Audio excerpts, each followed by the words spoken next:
un trabajo aquí sobre dinosaurios, un Yes. paper en Science sobre el oído interno y la información que se puede sacar respecto a la movilidad y comportamientos de dinosaurios, ¿no? Basado en reconstrucciones de su oído interno. Sí, señor, este es un paper que tiene ya 2 meses y pico, la verdad es que no es un paper reciente, pero yo lo vi en su momento y me lo guardé, como he tenido infinito trabajo, no he podido hacer nada con él y esta semana me lo estoy leyendo, os lo cuento y seguramente escriba para el periódico porque me ha parecido interesante. El objetivo de este paper es establecer una cosa que todos los amantes de los dinosaurios nos gustaría establecer, que es saber cómo se comportaban realmente y qué tipo de cosas hacían, ¿no? Y uno de los aspectos de su comportamiento que siempre genera mucha curiosidad y que a la gente le interesa es si tenían voz. O sea, si sabemos que los pájaros, que son parientes de los dinosaurios, tienen voces muy, muy articuladas y muy, muy complejas, los dinosaurios tenían también voces muy articuladas, emitían un montón de sonidos. Había dinosaurios que imitaban sonidos, como los pájaros, todas estas cosas. A la gente le gustaría saberlo. El problema es que este tipo de cosas son muy difíciles de saber a partir de los fósiles, porque el aparato fonador, el aparato vocal, fosiliza muy mal. Fosiliza tan mal que realmente solo se tiene el aparato fonador de un reptil muy, muy primitivo. No se tiene el aparato fonador de ningún dinosaurio, prácticamente. Sí que se tienen, bueno, el hueso hioides, una parte pues no particularmente representativa, eso sí se tiene. Pero la mayor parte del aparato fonador es muy blanda y fosiliza muy mal. Entonces no la tenemos. Así que este grupo lo que ha dicho es, bueno, ¿dónde puedo mirar yo que no me diga cómo hablaban los dinosaurios, pero que sí correlacione bien con cómo hablaban? Entonces, bueno, como si un miembro de tu especie va a emitir sonidos, tú lo que quieres es oír esos sonidos. Por lo tanto, quizá mirando el oído de los dinosaurios puedes deducir cosas sobre la voz, ¿no? Y de hecho, lo que ha ocurrido es que como bonus han obtenido también información, de hecho yo creo que han obtenido más información sobre la movilidad de los dinosaurios. Entonces, bueno, el truco es que el oído es un órgano complejo que consta de varias partes, pero hay una de las partes del oído, que es el oído interno, que está dentro de los huesos y que por lo tanto puede fosilizar más o menos bien. Se queda como una especie de cavidad en el interior del fósil, ¿no?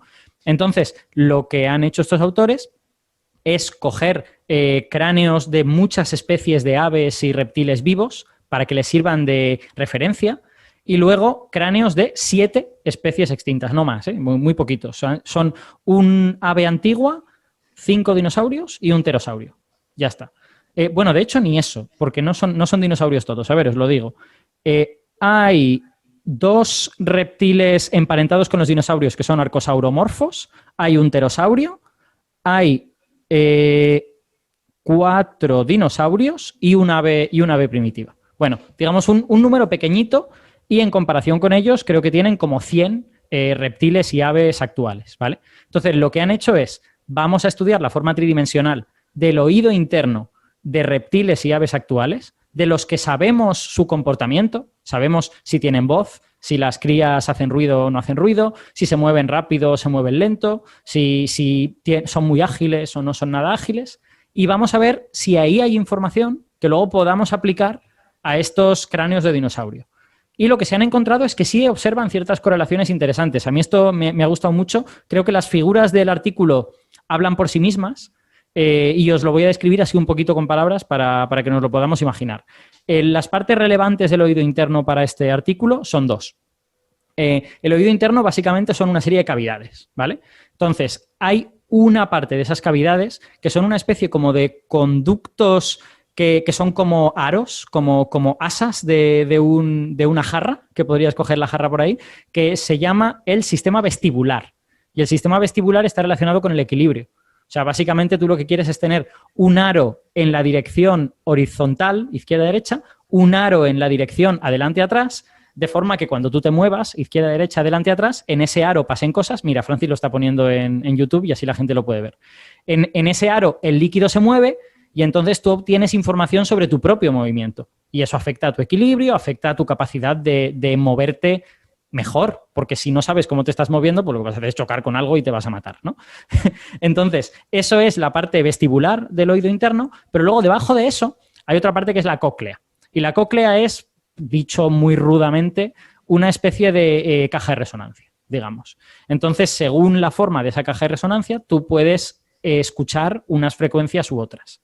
Entonces, lo que observan es que tanto la cóclea, que es la parte que está debajo, como ese sistema de aros, van cambiando a lo largo de la evolución. Y esencialmente se observa que en las especies más primitivas la cóclea es muy pequeñita y los aros son muy aplanados y son más bien cortos, y a medida que uno va yendo pues, de esos reptiles primitivos a dinosaurios y después a aves, los aros se hacen más grandes y como que se retuercen de formas así un poco peculiares, cosa que parece que contribuye a tener una mejor propiocepción, una mejor percepción de cómo te estás moviendo, y la cóclea se alarga, se hace más larga, lo cual aparentemente sirve para, digamos, mejorar el número de frecuencias que tú puedes escuchar, ¿vale?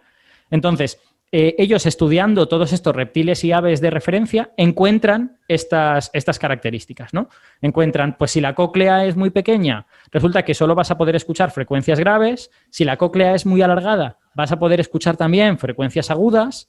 Si estos aros están muy aplanados y muy juntos, tú no te vas a poder mover de manera muy ágil porque no tienes una buena información de cómo te estás moviendo. Si esos aros son más largos y están un poco más retorcidos, vas a tener una mejor información y puedes ser muy ágil.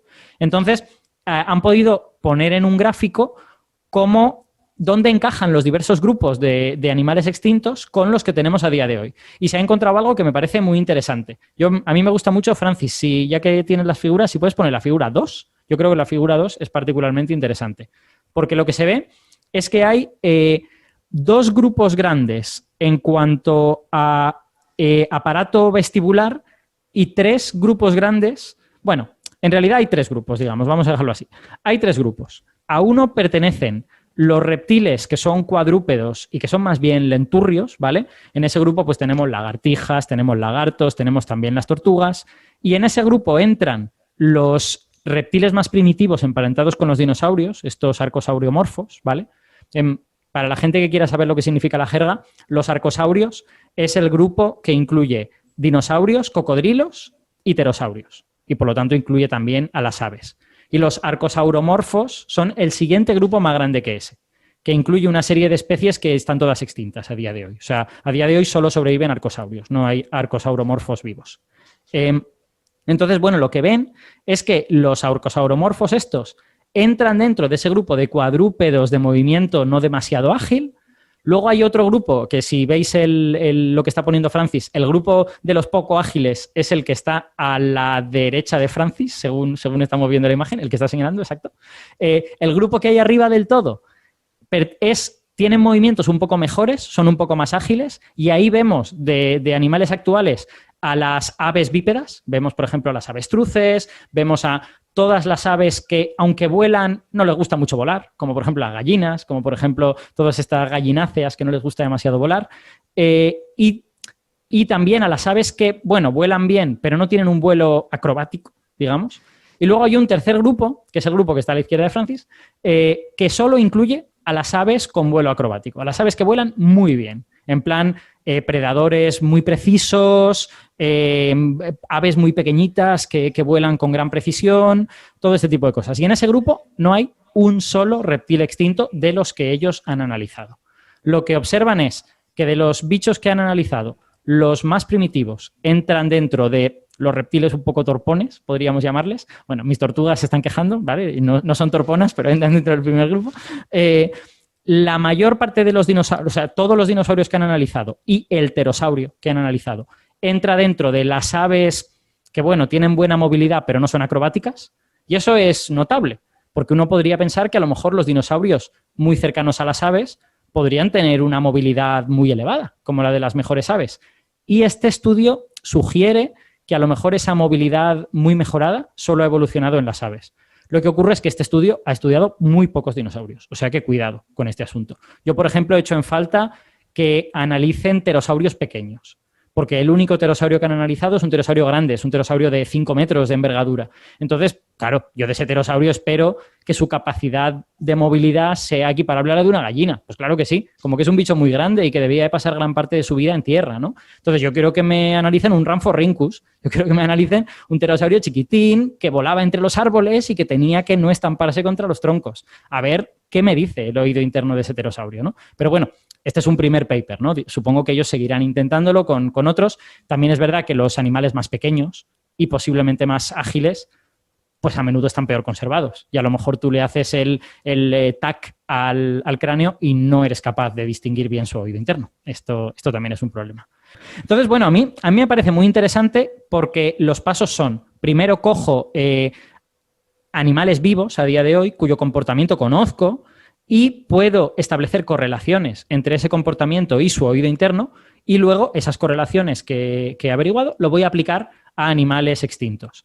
¿Esto quiere decir que de verdad seguro todos los dinosaurios se movían como un avestruz? No.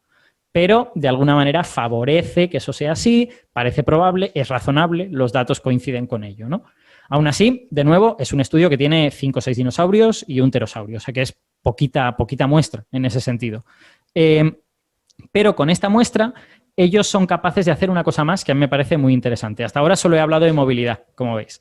Pero la parte de la cóclea les da una información que es muy interesante, que es que ven que cuando pasan de arcosauromorfos a arcosaurios, es decir, cuando pasan de estos parientes un poquito más primitivos a ya el grupo que incluye cocodrilos y que incluye dinosaurios y pterosaurios, la cóclea se hace más larga.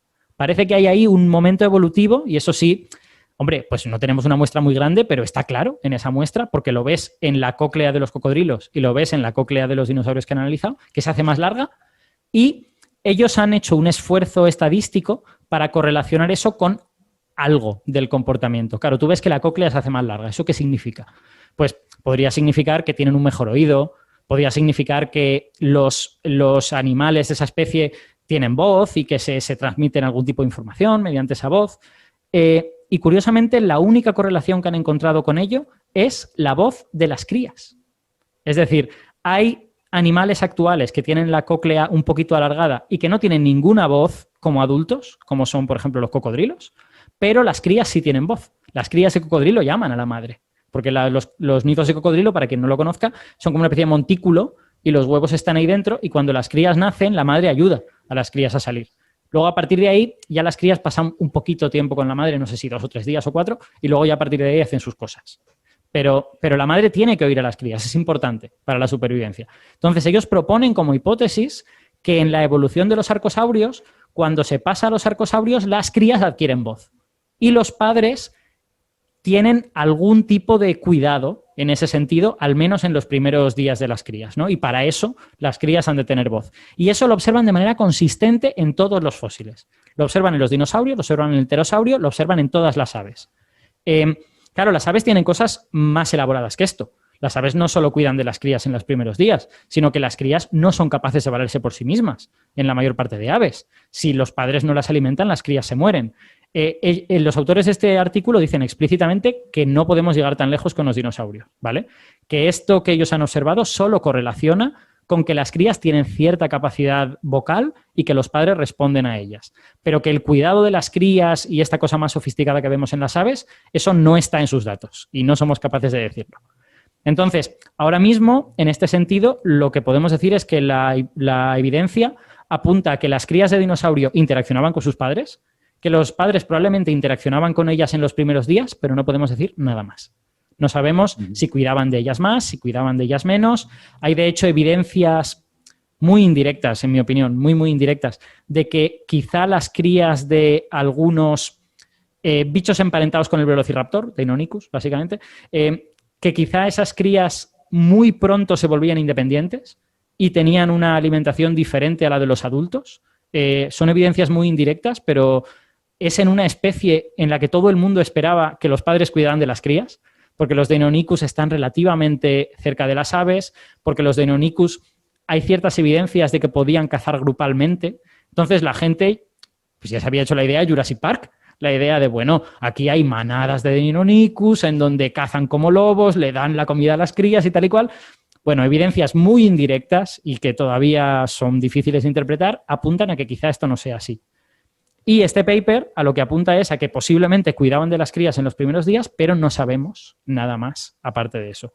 Bueno, me parece interesante, ¿no? No es saber mucho, pero es saber alguna cosa, ¿no? Y a lo mejor a alguien se le ocurre alguna manera de llegar un poquito más lejos. Yo creo que la siguiente manera de llegar más lejos es analizar más datos. O sea, bueno, coge más cráneos de dinosaurios, coge algunos dinosaurios más pequeños, más cercanos a las aves, con hábitos arborícolas, y vamos a ver qué es lo que pasa, porque la mayor parte de dinosaurios que tienen son moderadamente grandes. Tienen Velociraptor, por ejemplo. Velociraptor es el tamaño de un pavo.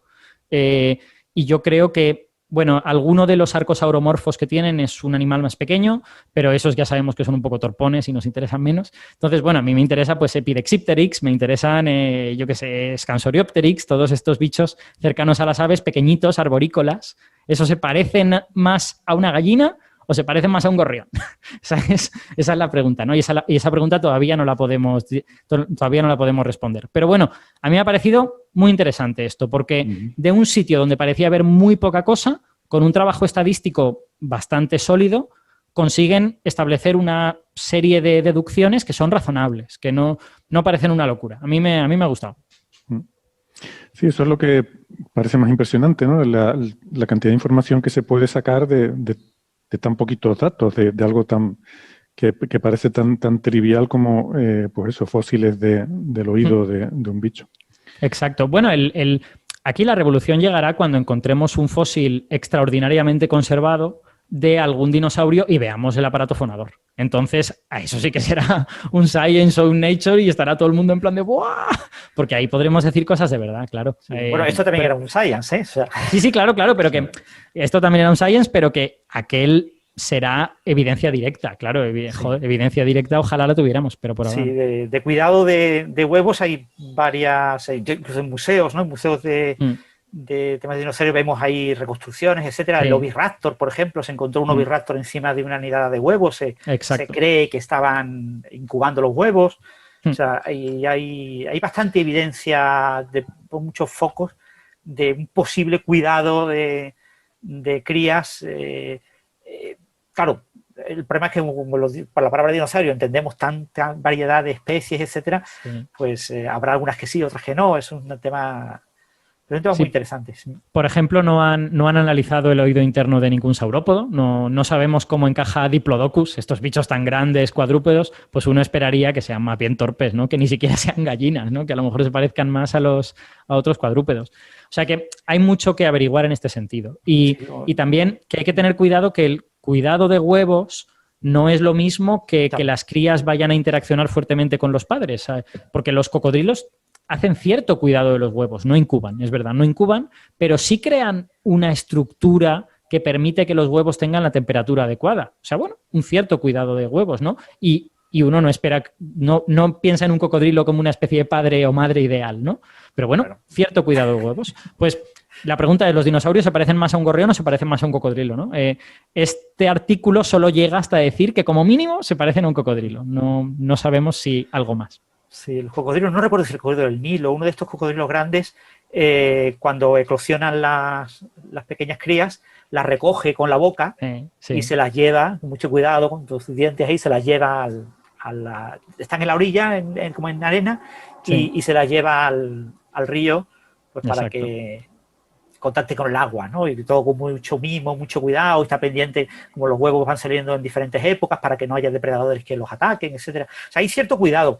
Y es cierto que en aves también lo hay, o sea, que al fin y al cabo no necesariamente tiene que haber surgido muy recientemente el cuidado de las crías en estos terápodos, ¿no? Exacto. Lo que sí que es posible es que en los últimos 30 años nos hayamos pasado un poquito de frenada, ¿no? O sea, el de ver que que huesos de ciertos carnívoros aparecen en grandes cantidades junto a huesos de un solo herbívoro, ya deducir que, bueno, que hay caza en grupo, que tienen estrategias, que hablan entre sí, no sé cuántos, como vemos, eso a lo mejor es ir demasiado lejos, ¿no? Hay que ir un poquito más poquito a poco y obtener evidencia más sólida en ese sentido, y eso es difícil, claro, porque por desgracia el comportamiento no fosiliza, ya nos gustaría a nosotros, ¿no? Los fósiles. ¿Y sabes, Alberto, de cuánta cantidad de fósiles ha podido reconstruir el oído interno? Porque deben ser muy pocos, ¿no? Aquí son 100 y pico, pero... No, 100 y pico la mayoría modernos, no fósiles. Yo no lo sé, pero yo no he leído más papers en donde se haya reconstruido el oído interno. Este es el primero que leo. Es muy, muy complicado reconstruirlo y tenemos muy pocos, ¿no? Sí, mi sospecha es que no debe de haber muchos, efectivamente. Y además debe de ser más difícil cuanto más antiguos, porque también están en peor estado. Hay un par de preguntas que me gustaría atender, porque las plantea Silverín McSilver, esa pedazo artistaza que es Silverín, que hizo el dibujo que solemos usar de portada en los episodios, y además escribe unos microrelatos geniales también, y hace cosas muy chulas. Bueno, pregunta Silverín dos cosas relacionadas con el tema del oído de los dinosaurios. Que si la cóclea podría también estar influenciada por la densidad de la atmósfera, esa es una. Y otra, que si después de lo que se ha comentado sobre el estudio de la cóclea de dinosaurios y aves, si podrían considerarse de alguna manera las aves como juveniles de dinosaurios. No sé si quiere decir como descendientes de dinosaurios, quizás. Yo creo que lo que está queriendo decir es esta idea de que algunas especies... O sea, quiero decir, eso es algo que se ha visto en la actualidad, ¿no? Que hay especies que son como juveniles congelados, ¿no? El caso más famoso es el ajolote. El ajolote se parece a una salamandra, pero tiene unas branquias rojas como las larvas de salamandra, como las salamandras juveniles. Y parece que es una especie de salamandra que en un momento dado ciertos cambios hormonales que le hacían llegar a la adultez no ocurrieron, pero aún así se puede reproducir. Entonces es como si fuera un juvenil que se ha quedado un juvenil y que ahora hemos redefinido y a los adultos de ajolote les llamamos adulto en lugar de llamarle juvenil de no sé qué otra cosa, ¿no? Entonces no sé si está queriendo decir eso por el hecho de que parece que las crías de dinosaurio emitían sonidos y todos los pájaros, incluyendo los adultos, también incluyen sonidos. Yo creo que eso no se puede deducir de estos datos y de hecho me parece que es muy, muy improbable porque los datos no dicen que los dinosaurios adultos no emitan sonidos. Los datos son en ese sentido inconcluyentes. O sea, no se encuentra una correlación entre la morfología del oído interno y la vocalización en adultos. Entonces, los datos no te pueden decir nada en ese sentido. Es perfectamente posible que los adultos de dinosaurio cantaran como Pavarotti, pero simplemente tú no lo ves en este estudio en concreto, ¿vale? Y de hecho no hay, que yo sepa, no soy un experto desde luego, pero no hay nada en la morfología de las aves que sugiera un estado juvenil alargado en ese sentido. Hay claramente aves juveniles y aves adultas, mientras que el ajolote es como más estático, ¿no? A lo largo de su vida. Quizá no se estaba refiriendo a esto, pero sospecho que podía ir por ahí. Y la otra pregunta que hacía, ¿cuál era? Que ya no me acuerdo. Que si puede depender la cóclea de la densidad de la atmósfera. Vale, la respuesta no lo sé, no tengo ni idea. Yo sospecho que sí, porque entiendo que en una atmósfera de densidad muy distinta las frecuencias dominantes pueden ser diferentes, pero la densidad de la atmósfera de la Tierra no ha cambiado significativamente en los últimos centenares de millones de años.